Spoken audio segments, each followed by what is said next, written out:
هاتي كوبايتين دقيق ونص كيلو لحمه مفرومه، وهخليكم تعملوا احلى سندوتشات كفته ترند. وهنعرف كمان في الفيديو ده ازاي الكفته تطلع معانا لونها احمر وتبقى جوسي وطريه من جوه، ده غير ان الطعم والريحه هتكون خيال. ومنها ان احنا نعمل وجبه غدا ويتاكل معاها بطاطس شيبسي او بطاطس محمره بس، وصدقوني هتبقى وجبه جميله وهتنبسطوا منها جدا. اول حاجه في بوله هننزل فيها بكوبايتين دقيق منخول وعليهم كيس خميره ورشه ملح ومعلقه سكر، ونقلب المكونات الجافه مع بعض، وهننزل عليهم بكوبايه ميه دافيه. هنخدم العجينه كويس وهنغطيها ونسيبها ترتاح ساعه. بعد كده هنقسم العجينه كور صغيره متساويه، وبعد ما نكورهم هنرصصهم، وبعد كده هنبدا نفردهم.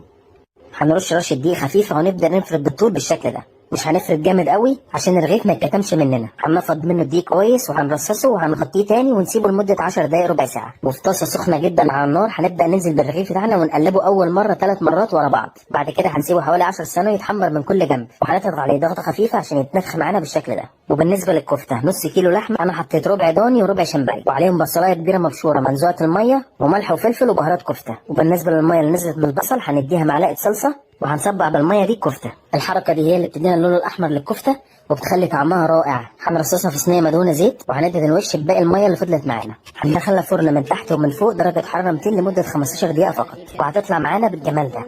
وكده يبقى عملنا احلى سندوتشات كفته، واحلى كمان من المشتهى من بره. جربوها بالطريقه دي وهتدعوا لي، ولو كملت الفيديو للاخر ما تنساش تصلي على النبي. وبس كده، وبالف هنا وشفا.